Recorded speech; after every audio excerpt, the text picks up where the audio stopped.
turongeye turabasuje inshuti bavandimwe bakunzi ba Nzuri Business Group Limited. Reka twizere ko mukomeje kugubwa neza aho muherereye hirya no hino nk'uko duhora tubifuriza. Iyi rero ni company yanyu ibafasha kugura no kugurisha imitungo yanyu itimukanwa. Si ibyo gusa kandi tubafasha no gukodesha cyangwa se kumanaginga imitungo yanyu itimukanwa, tubafasha kuyibyaza umusaruro, ari nako kandi dushobora kububakira no kubashakira ibyangombwa byo kubaka.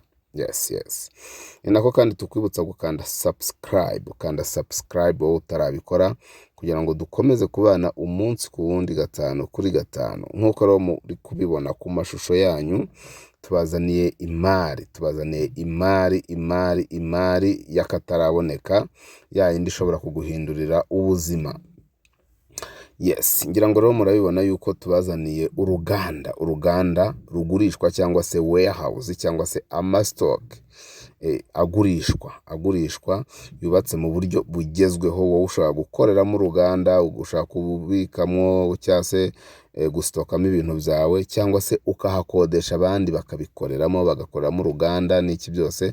Ari nako ubu tuvugana kuri uyu munsi bimeze. Hari abantu bahakodesha bafitemo inganda. Yes, iyi mari rero ikaba igurishwa.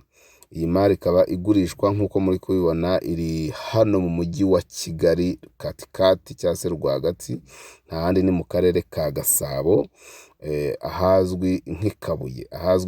Murahazi n'ubundi, ni ahantu habaye inganda kuva kera, muhazi nk'uruganda rw'isukari cyane.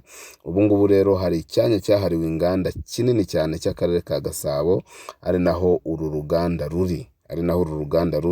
Uruganda rero turarugurisha amafaranga atari menshi ugereranyije n'agaciro karwo, ugereranyije n'ikibanza rurimo uko kingana, ugereranyije narwo ubwarwo uko rungana. Ntabwo rero ukwiriye gucikwa n'iyi mari rwose, ikwiriye kuba iyawe nta kabuza, ukayigura noneho ukajya uyibyaza umusaruro. Aha hantu rero cyangwa se uru ruganda cyangwa se izi warehouse zubatse mu kibanza gifite ubuso bwa metero kare 2,800. Urumva n'igice cya hegitari kirenga gisatira hegitari, ni metero kare 2,800. Hanyuma hakabamo warehouse nini ebyiri.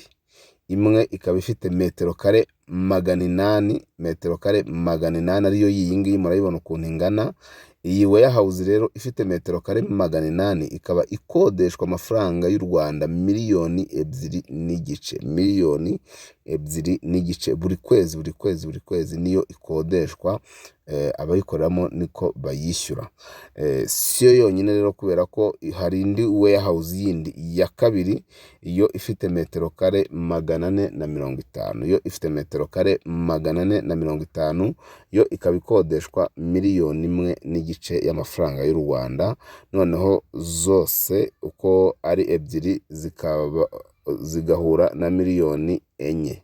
Zose zigahura na 4,000,000. Bivuze ngo monthly income cyangwa se revenue mensuel, cyangwa se amafaranga iyi nyubako cyangwa se uru ruganda rwinjiza buri kwezi ni 4,000,000 z'amafaranga y'u Rwanda. Ariko yakabaye anarenga nyine, ahubwo abakodeshamo niyo bahakodesha 4,000,000 z'amafaranga y'u Rwanda. Bivuze ngo wowe ushobora kuhagura nawe ukagumya ukahakodesha cyangwa se ukanahakorera, ni uburenganzira bwawe. Mbahaye rero details uko ikibanza kingana, gifite metero kare 2,800, warehouse ebyiri za metero kare 800 n'indi ya metero kare 450. Si ibyo gusa rero, kubera ko hari n'ama-office ebyiri, iyo hasi n'iyo hejuru, nazo mwagiye muzibona ku mashusho ukinjira.